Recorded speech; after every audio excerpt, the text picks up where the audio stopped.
Drives Nepal facilitates locally driven, sustainable change by investing in social innovators and small-scale projects with high impact. I'm Nancy Porton, and this is Dina Zabaldo. We founded Changing Lives Nepal with the realization that we could help people better their lives here in one of the poorest nations in the world. We invite you to discover how you can participate and make a difference too.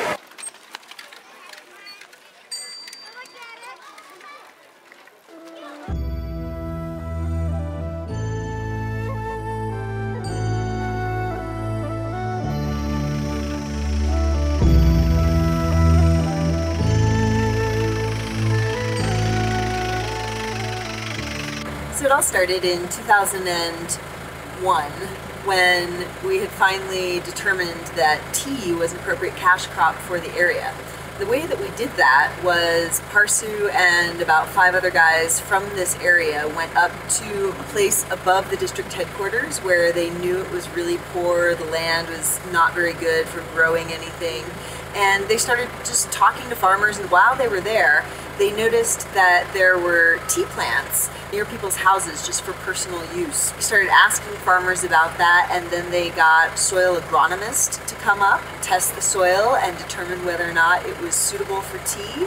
And when he said it was actually really good for tea, they knew that they were going to be able to take land that could barely grow millet and turn it into valuable land for a cash crop. This is Kaman Singh Rai, and he's a tea farmer in this area. He's also had cardamom planted, and he's talking about how cardamom in the whole area is dying off.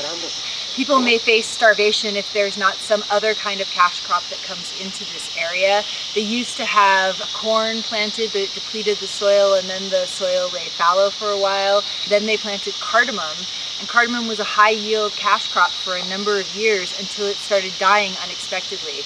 And now when it dies, it doesn't grow back. This whole area has been heavily planted with cardamom, but it's been dying off, and they're looking for something that is going to earn them enough money to eat in the future. Many years ago, in this area, 3-4 people just they have planted cardamom, but now nowhere is space now. All covered with cardamom. In the future, same way this tea plant will cover whole area. Cardamom is a really high value cash crop. Yeah. But when people first planted cardamom in this area, did they know they were going to make a lot of money off of that? No, just they brought from different places, and then people laughed at, oh, this is nonsense and crazy thing. They thought it was nonsense, it was nonsense. crazy. And at that time, just 2,400, 3,000 rupees per month. People were making less than $50 a month on it. Right. Now they can make $30,000 a month. And when people first planted tea, was there much support for that? Now it's supporting people because it is also cash crop. It is valued. Now they understand about cash crop. So increasing, expanding the area. We don't need to go anywhere to bring the saplings. Just they plant, they make them some nursery personally, individually, and then they can. Right. So they make the nurseries here, they grow the saplings, they sell the saplings, other people buy them to plant. Although maybe they didn't think tea was going to make much money to begin with, now they can see other farmers making money from it. Part of what Kaman Singh is saying is that tea is really the best alternative that they have for the future in this area. The land is very suitable for tea. Experts have talked about how tea will grow here very well, and they can do much better farming tea than they can trying to farm some kind of subsistence agriculture crop. In my village there, we call another tool, Gurungao tool. In this year, 6,000 saplings. And next year we have 25,000 saplings ready for next year.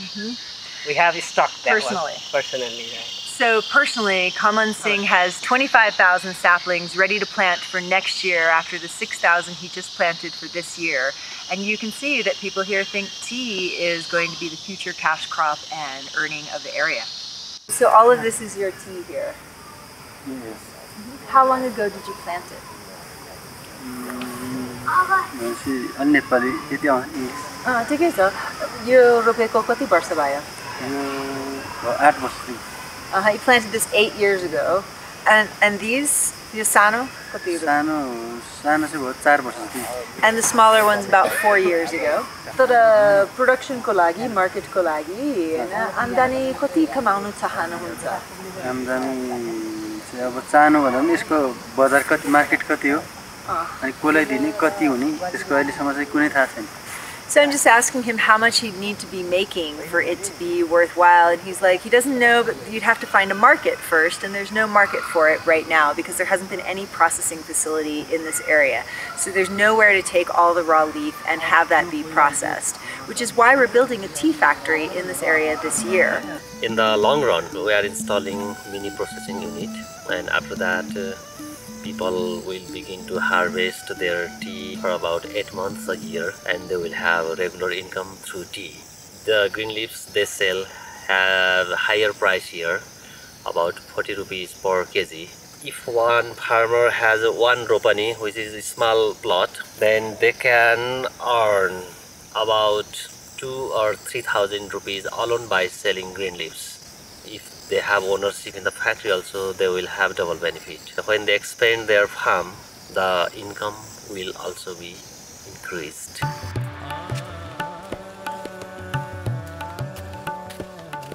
The tea project's important because it helps 200 families and all of the extended family beyond that. We can elevate their income, and by doing so we can elevate their lifestyles. They can send children to school, they can have electricities in their home, and they can have better quality food for their health. And with that, they'll have longer lives. They find love in their family and their homes and for their fellow neighbors and communities, but they have very little. To give them a sustainable source of income is the primary reason I think this project is one to invest in.